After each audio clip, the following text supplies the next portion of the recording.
شروع اللہ کے نام سے جو بڑا مہربان نہایت رحم کرنے والا ہے۔ بھائیوں اور بہنوں، فجر کے بعد یہ جلالی آیت 25 بار پڑھیں۔ اللہ تعالیٰ کی ایسی غیبی مدد آئے گی کہ آپ حیران رہ جائیں گے۔ محترم ناظرین، فجر کی نماز کے بعد یہ چھوٹی سی آیت 25 بار پڑھیں اور غیبی مدد کے نظارے اپنی آنکھوں سے دیکھیے۔ ناظرین، کوئی ایسا کام جو حل ہوتا ہوا نظر نہ آ رہا ہو، رزق کی پریشانی ہو، رشتے کی بندشیں ہوں، گھریلو لڑائی جھگڑے ہوں، میاں بیوی میں نا اتفاقی ہو یا دنیا کا کوئی بھی مسئلہ ہو، صرف 25 بار نماز فجر کے بعد یہ آیت پڑھ لیں، انشاءاللہ آپ کے تمام رکے ہوئے کام حل ہو جائیں گے۔ محترم ناظرین، آج ہم طرح طرح کی پریشانیوں میں گرفتار ہیں۔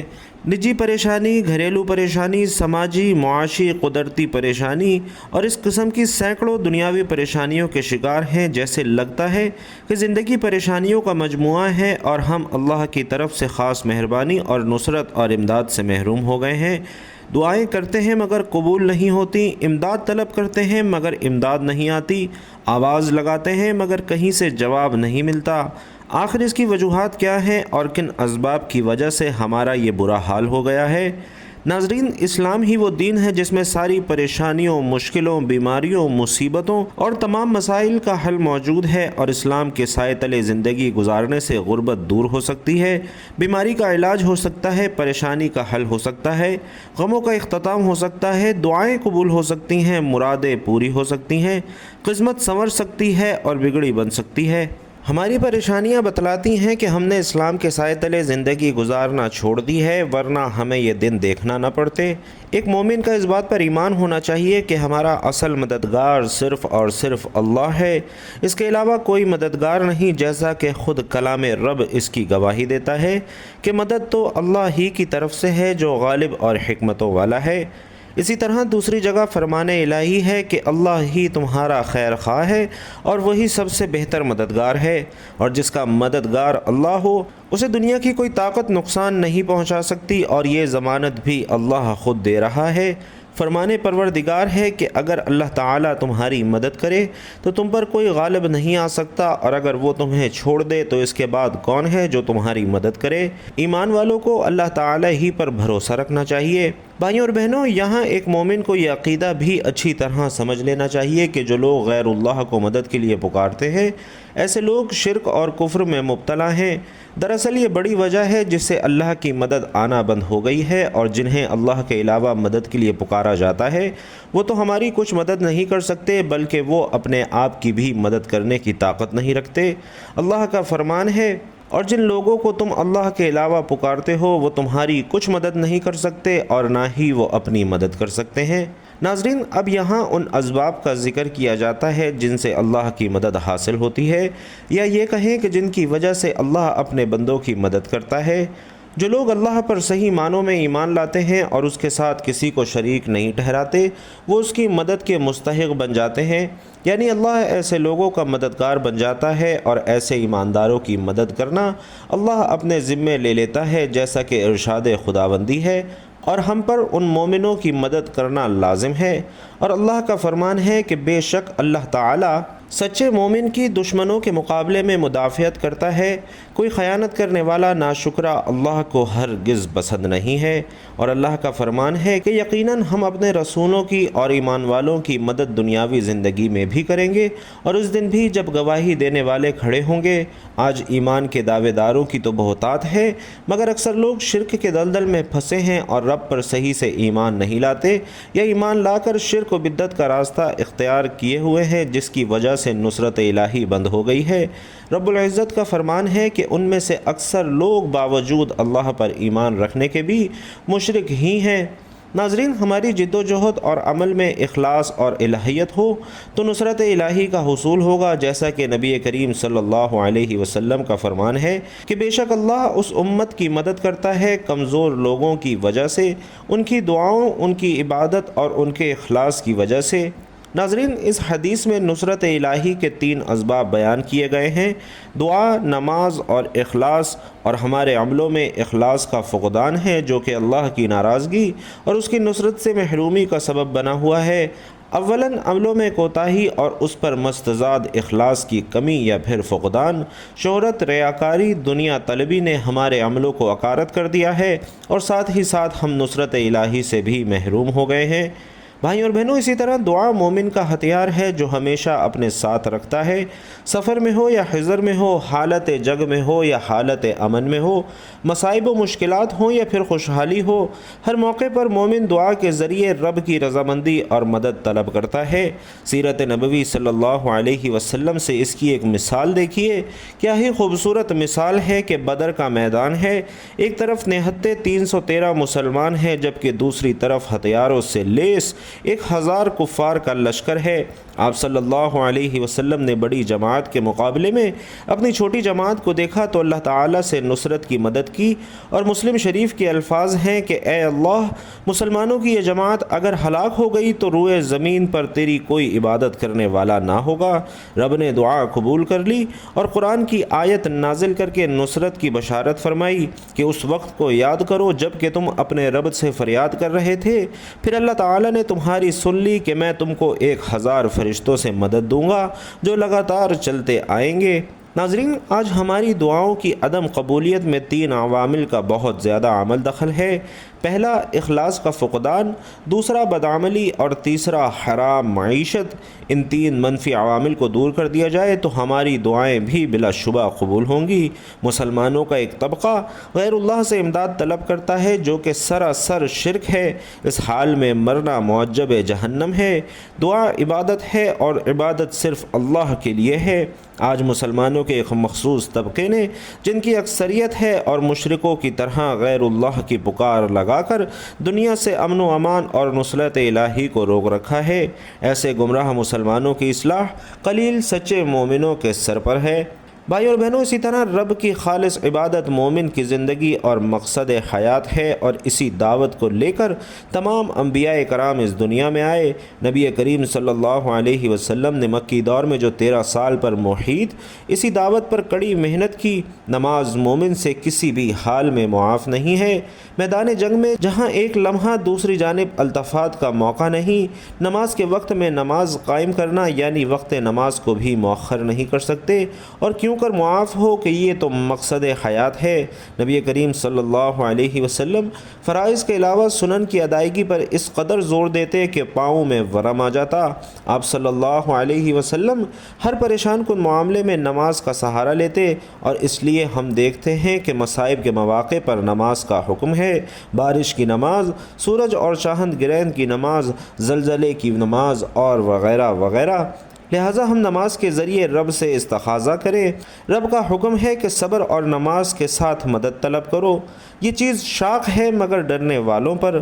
ناظرین، اسی طرح مصائب پر صبر کرنے والے سے بھی اللہ کی مدد آتی ہے۔ اس سلسلے میں صبر ایوب اعلیٰ نمونہ ہے۔ جو مومن صبر کے ساتھ رب کو پکارتا ہے اور اسی سے مدد طلب کرتا ہے، اسے اللہ تعالیٰ ہر بلا سے نجات دیتا ہے، بلکہ ایسے لوگوں کے ساتھ ہمیشہ اللہ لگا رہتا ہے۔ فرمان الہی ہے کہ اے ایمان والو، صبر اور نماز کے ذریعے مدد چاہو، اللہ تعالیٰ صبر والوں کا ساتھ دیتا ہے۔ بھائیوں اور بہنوں، اسی طرح اللہ پر توکل کرنا بھی اللہ کی نصرت کو لاتا ہے۔ انسان بے صبرہ ہے، تھوڑی سی مصیبت پر گھبرا جاتا ہے اور رب سے نجات مانگنے کے بجائے غیروں سے امداد طلب کرنے لگ جاتا ہے اور اسی پر توکل کر بیٹھتا ہے۔ اگر کوئی مصیبت غیر اللہ کے در پر جانے سے ٹھیک ہو جائے تو ایمان میں مزید پختگی آ جاتی ہے اور دوسروں کو بھی غیر اللہ کے در پر جانے کی دعوت دینے لگتا ہے۔ یہاں ہمیں یہ جان لینا چاہیے کہ جو بھی جس دربار پہ بھی جائے اور جس سے بھی مانگے، دینے والا صرف اور صرف اللہ ہے۔ آپ قبر پر سوال کر کے یہ مت سمجھیے کہ ہمیں قبر والے نے دیا ہے، دیتا تو اللہ ہی ہے، چاہے آپ جائز طریقے سے مانگیں یا پھر ناجائز طریقے سے۔ فرق صرف اتنا ہے کہ جائز طریقے سے مانگنے سے اللہ بخوشی دیتا ہے، اور ناجائز طریقے سے مانگنے پر بھی کبھی کبھی اللہ دے تو دیتا ہے، لیکن ناظرین بدلے میں آپ کا ایمان چھین لیتا ہے۔ کیا آپ نہیں دیکھتے کہ جو لوگ پتھروں سے مانگتے ہیں، مورتی بنا کر اس سے مانگتے ہیں، ان کی بھی عقیدت یہی ہوتی ہے کہ ہمیں مورتیوں نے دیا ہے۔ مسلمان کو صرف اللہ ہی پر بھروسہ کرنا چاہیے، یہ عبادت کے قبیل سے ہے اور توکل نصرت علی اللہ کا سبب ہے۔ اللہ تعالیٰ فرماتے ہیں اگر اللہ تمہاری مدد کرے تو تم پر کوئی غالب نہیں آ سکتا، اور اگر وہ تمہیں چھوڑ دے تو اس کے بعد کون ہے جو تمہاری مدد کرے۔ ایمان والوں کو اللہ تعالیٰ ہی پر بھروسہ رکھنا چاہیے۔ اسی طرح ایک دوسری جگہ رب کا فرمان ہے کہ پھر جب آپ کا پختہ ارادہ ہو جائے تو اللہ تعالیٰ پر بھروسہ کرے، بے شک اللہ توکل کرنے والوں سے محبت کرتا ہے۔ تو ناظرین، یہ چند عوامل تھے جن سے انفرادی اور اجتماعی دونوں طرح کی زندگی میں اللہ کی نصرت اور تائید حاصل ہوتی ہے۔ نیز منفی عوامل سے گریز کرنا پڑے گا جن کا احاطہ اس چھوٹے سے مضمون میں مشکل ہے۔ تو بطور خلاصہ یہ کہہ سکتا ہوں کہ ہم شرک و بدعت، فسق و فجور، اعمال قبیحہ، فتنہ و فساد، ظلم اور فساد، کفر اور نفاق اور حرام خوری جیسا کہ رشوت، سود، غبن، چوری، حرام، ان چیزوں سے بچیں اور اسلام کے سائے تلے زندگی بسر کریں، یعنی دین کو پوری طرح قائم کریں۔ اللہ کا وعدہ ہے کہ وہ ضرور ہماری مدد کرے گا، کیونکہ اللہ رب العزت ارشاد فرماتا ہے کہ اے ایمان والو، اگر تم اللہ کے دین کی مدد کرو گے تو وہ تمہاری مدد کرے گا اور تمہیں ثابت قدم کرے گا۔ اجتماعی زندگی میں فتح اور نصرت کے لیے مذکورہ بالا اسباب کے علاوہ مزید چند کام کرنے کی ضرورت ہے۔ ان میں سے ایک تمام مسلمانوں میں اتحاد، دوسرا باہم مشاورت اور تیسرا مادی وسائل کی فراہمی ہے، چوتھا عملی اقدام اور پانچواں مسلک پرستی کا خاتمہ ہے، بالفاظ دیگر شریعت الہیہ کا نفاذ ہے۔ سوچنے کا مقام ہے کہ آج امریکہ 50 ریاستوں کو ملا کر سپر پاور بنا ہوا ہے، جبکہ ہمارے پاس 57 مسلم ممالک ہیں، تو ہم کیوں سپر پاور نہیں، جبکہ مادی قوت بھی ہمارے پاس کم نہیں ہے۔ الہی، قدم قدم پر تیری نصرت و تائید کی ضرورت ہے، تو ہمیں اپنی نصرت سے نواز دے۔ مسلم قوم ظالموں کے نرغے میں ہے، غیبی مدد کے ذریعے تو ان کی حفاظت فرما اور دنیا میں دوبارہ ہمیں کافروں پر غلبہ عطا فرما، آمین یا رب العالمین۔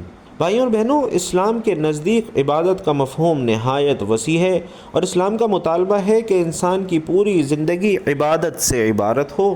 وہ اس طرح زندگی بسر کرے کہ اس کا ہر کام عبادت میں شمار ہو، اور اس کا واحد طریقہ یہی ہے کہ وہ اللہ کے بتائے ہوئے طریقے کے مطابق زندگی گزارے، ہر بات میں حکم الہی کو پیش نظر رکھے، اور اسلام اس بڑی عبادت کے لیے انسان کو جن ذرائع سے تیار کرتا ہے اس کی تربیت کرتا ہے۔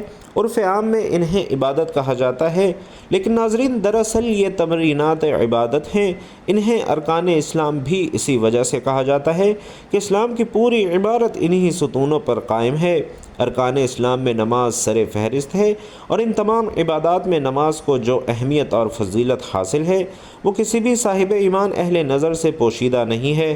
اور نماز کی اہمیت کا اندازہ اس بات سے لگائیں کہ قرآن کریم کے ہر پیغام میں صلاۃ یعنی نماز کا لفظ حروف جلی میں موجود ہے، اور ایمان کے بعد سب سے اہم رکن جس کا مطالبہ اہل اسلام سے کیا گیا ہے وہ نماز ہی ہے۔ نماز مسلمانوں کی دینی پہچان اور امتیازی نشان ہے، اور یہی وجہ ہے کہ قرآن و حدیث میں اس کی ادائیگی پر بہت زیادہ زور اور ترک پر وعید موجود ہے۔ بفرمان نبوی صلی اللہ علیہ وسلم، نماز کی دین میں وہی اہمیت ہے جو انسانی جسم میں سر کی ہے۔ مومن اور کافر کے درمیان امتیاز کرنے والی چیز نماز ہے، لہٰذا جس نے اسے چھوڑا اس نے کفر اختیار کیا۔ ناظرین، قرآن و حدیث سے بھی نماز فجر کی قرأت و تلاوت قرآن کی اہمیت اجاگر ہوتی ہے، جس سے فجر کے وقت اور نماز فجر کی اہمیت کا پتہ چلتا ہے۔ سورۃ بنی اسرائیل میں فرمایا کہ فجر کا قرآن، بے شک فجر کی نماز میں پڑھا جانے والا قرآن محسوس اور مشہود ہو کر سامنے آ جاتا ہے، یعنی اگر فجر کی نماز میں پڑھا جانے والا قرآن سمجھ کر بغور پڑھا یا سنا جائے تو وقت فجر کے تمام انوار و تجلیات اور قرآنی فیوز و برکات متشکل ہو کر اللہ کے وجود اور اس کی وحدانیت کی گواہی دیتے محسوس ہوتے ہیں۔ احادیث نبوی صلی اللہ علیہ وسلم سے بھی نماز کی اہمیت اور فضیلت اور اس کی نورانیت کا پتہ چلتا ہے۔ آپ صلی اللہ علیہ وسلم فرماتے ہیں کہ فجر کی 2 رکعات سنتیں دنیا اور دنیا کی ہر چیز سے افضل ہیں۔ ہم میں سے اکثر لوگوں کو ناظرین ایک شکوہ رہتا ہے کہ روزی میں برکت نہیں ہے، گھروں میں برکت نہیں ہے، اور کتنا ہی کما لیں پتہ نہیں چلتا کہ کہاں گیا۔ ہر وقت کوئی نہ کوئی پریشانی رہتی ہے، کبھی کوئی تنگی تو کبھی کوئی بیماری۔ ناظرین، اگر ہم اس تمام بے برکتی، تنگ دستی، بے روزگاری اور پریشانیوں کو نماز فجر کی عدم ادائیگی کے پس منظر میں دیکھیں تو ہمیں معلوم ہوگا کہ یہ سب بے برکتی اسی سبب سے ہے کہ ہم نماز فجر کی ادائیگی میں حد درجہ غفلت، کوتاہی اور لاپرواہی کا شکار ہیں۔ رسول علیہ الصلاۃ والسلام کی اس حوالے سے متعدد احادیث موجود ہیں جن میں رزق کی تقسیم اور فراوانی اور برکت کو نماز فجر کی ادائیگی سے مشروط کیا گیا ہے۔ ایک فرمان نبوی صلی اللہ علیہ وسلم کا مفہوم ہے کہ رزق تقسیم کرنے والا فرشتہ ہر صبح فجر کے وقت بندوں کا رزق لے کر زمین پر اترتا ہے، لہٰذا جو دروازہ فجر کے وقت کھلا ہوتا ہے فرشتہ اس کا رزق دروازے پر رکھ کر چلا جاتا ہے، اور جو دروازہ فجر کے وقت بند ہوتا ہے فرشتہ اس کا رزق واپس لے کر چلا جاتا ہے۔ اللہ تبارک و تعالی ہم سب کو 5 وقتہ نماز، بالخصوص نماز فجر کی ادائیگی کرنے والا پکا سچا مسلمان بنائے، آمین یا رب العالمین۔ تو ناظرین کرام، اب وظیفے کی جانب چلتے ہیں۔ یہ کون سا عمل ہے، کون سا خاص وظیفہ ہے اور اسے کرنے کا طریقہ کار کیا ہے؟ اسے کس وقت اور کتنی بار کرنا ہے؟ دولت مند بننے کی یہ ایک آیت پڑھیں، پورے یقین اور اعتماد سے پڑھیں، انشاءاللہ آپ کی تمام پریشانیاں ختم ہو جائیں گی، ہر مشکلات ختم ہو جائیں گی۔ پوری زندگی میں مختلف طرح کی پریشانیوں سے ہم سب کو واسطہ رہتا ہے، اور انسان کو مختلف طرح کی آزمائشوں سے ساری زندگی واسطہ پڑا رہتا ہے۔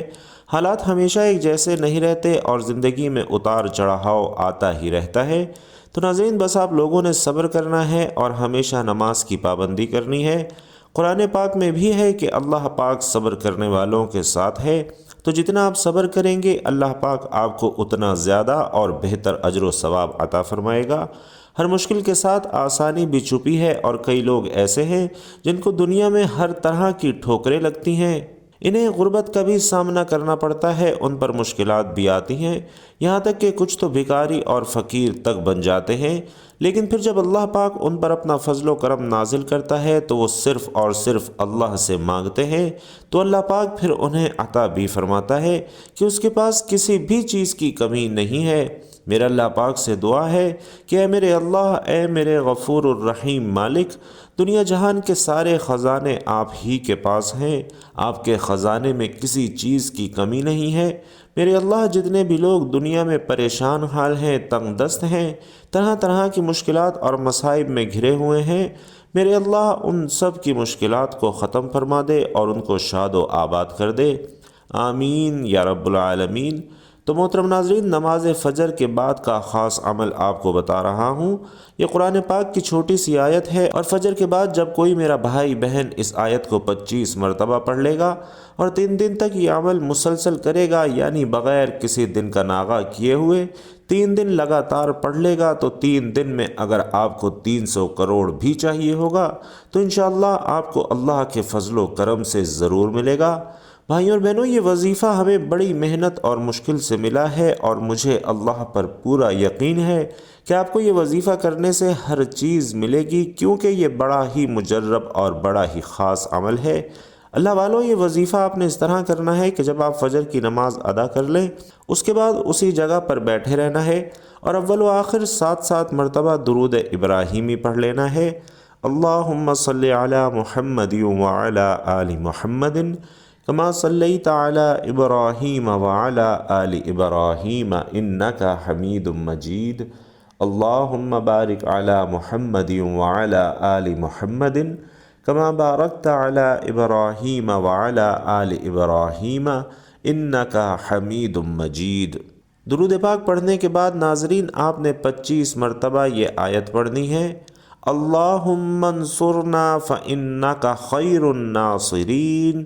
دوبارہ سماعت فرما لیجئے، اللہم انصرنا فإنک خیر الناصرین، یعنی اے اللہ مدد دے کیونکہ تو بہترین مدد دینے والا ہے۔ ناظرین، 25 مرتبہ جب آپ لوگ یہ آیت پڑھ لیں تو 60 مرتبہ استغفر اللہ کی تسبیح کرنی ہے۔ انشاءاللہ اس عمل کی برکت سے مال و دولت میں خوب اضافہ ہوگا، اور اگر کوئی شخص اپنا کاروبار بڑھانا چاہتا ہے تو اس کے لیے بھی یہ وظیفہ بڑا ہی مجرب اور بڑا ہی خاص ہے۔ اللہ پاک اس کو بہت زیادہ رزق اور مال و دولت عطا فرمائے گا۔ انشاءاللہ اس کی مشکلات کو ختم کر دے گا اور اس کے رزق میں، اس کی روزی میں بہت زیادہ اضافہ ہوگا۔ ہر گزرتے دن کے ساتھ اس کی دولت میں اضافہ ہوتا رہے گا اور اس کے مشکل کاموں میں انشاءاللہ آسانیاں پیدا ہوں گی۔ اس کی جو دلی آرزو ہوگی انشاءاللہ سب پوری ہوں گی۔ اللہ رب العزت سے دعا ہے کہ میرا جو بہن بھائی یہ وظیفہ صدق دل سے کرے، اللہ رب العزت ان سب کی تمام نیک اور جائز حاجات پوری فرمائے، ان سب کے رزق اور مال و دولت میں خوب برکت اور فراوانی عطا فرمائے۔ اللہ رب العزت تمام بیماروں کو شفاء کاملہ عاجلہ عطا فرمائے۔ اللہ پاک جتنے بھی مقروض ہیں ان سب کا قرض جلد سے جلد ادا کرنے کی کوئی احسن تدبیر بنائے۔ اللہ رب العزت ہم سب کو صراط مستقیم پر چلنے والا بنائے، ہم سب کو 5 وقت کا نمازی، پرہیزگار اور پکا سچا مسلمان بنائے، اور ہمارے پیارے آقا صلی اللہ علیہ وسلم نے جن جن خیر کی دعائیں کی ہیں اللہ تعالیٰ ان سب دعاؤں میں ہم سب مسلمانوں کا حصہ بھی شامل فرمائے، اور جن جن شرور سے پناہ چاہی ہے ان تمام شرور سے ہم تمام مسلمانوں کو بھی پناہ عطا فرمائے، آمین یا رب العالمین۔ بھائی اور بہنوں، آپ لوگ بھی کامنٹ باکس میں آمین ضرور لکھیے گا، کیا پتہ کسی ایک کی آمین اللہ رب العزت کو پسند آ جائے اور ہم سب کے کام بن جائیں، ہم سب کی دعائیں قبول ہو جائیں، لہٰذا کامنٹ باکس میں آمین ضرور لکھیے گا۔ اللہ رب العزت آپ سب کا حامی و ناصر ہو، آمین یا رب العالمین۔